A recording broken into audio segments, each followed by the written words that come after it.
അവസാനിപ്പിക്കണം. അതിന് നീ എന്തോ തുടങ്ങിയത് ജീവിതത്തിൽ? ടൈം പാസിന് തുടങ്ങിയ പ്രേമ അവള് വേറെ സീരിയസ് ആയി. അപ്പൊ കെട്ടണം. നിന്റെ അപ്പം കെട്ടും പോടാ പറ്റി. എനിക്കൊന്നും വയ്യ. നീ അവളൊക്കെ ഒന്ന് പിടിച്ച രണ്ടുപേരും പിടിക്കടാ, നല്ലപോലെ പിടിക്കും. നീ അവളെ കെട്ടത്തില്ലല്ലേടാ. എടാ നിനക്കൊക്കെ പെണ്ണുള്ളതിന്റെ അഹങ്കാരം ഇല്ലാത്തവരെ അതിന്റെ വശം പറയത്തോളാ പട്ടി.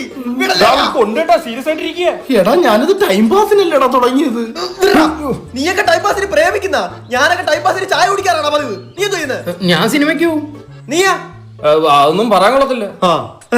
എടാ ഞാനൊരു കുട്ടികൾക്ക് പ്രേമിച്ച് ടൈം പാസ് ചെയ്യുന്നല്ലേ ഉള്ളൂ. നിന്നെ പോലുള്ള ആഭാസന്മാരെ കാരണം അവിടെ ആത്മാർത്ഥ പ്രണയമുള്ള ആൺപിള്ളേരെ പെൺപിള്ളേര് മനസ്സിലാക്കാനാ പോകുന്നത്. മലര് അവൻ എന്തേലും കാണിക്കട്ടാ, നമ്മളെന്തിനാ രൂക്ഷം കൊള്ളുന്നേ? ഓക്കെ, എന്നാ ഞാൻ ഒരു കാര്യം പറയാം. ഞാൻ തേക്കാം, നീ എടുത്തോ. ഞാൻ എടുക്കും. അശി, അങ്ങനെ ഒരു അഭിപ്രായം പറയുന്നത് എന്താ വേണം?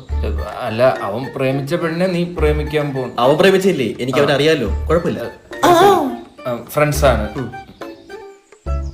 അപ്പൊ അവള് പിന്നെ തേച്ചിട്ട് ഈ മൊണ്ണെ പ്രേമിക്കണം. സിമ്പിൾ. ഫ്രണ്ട്ഷിപ്പടാ, ഒരു ഐഡിയ ഉണ്ട്. എന്താ? കൂട്ടത്തിൽ ഒരു പിഴ അവളെ റോങ് ആയിട്ട് നോക്കണം, പക്ഷെ ഇവൻ പ്രതികരിക്കരുത്. Now it makes sense. പക്ഷെ കൂട്ടത്തിൽ ഒരു പിഴ വേണ്ടേ? ഞാൻ തറവാട്ടി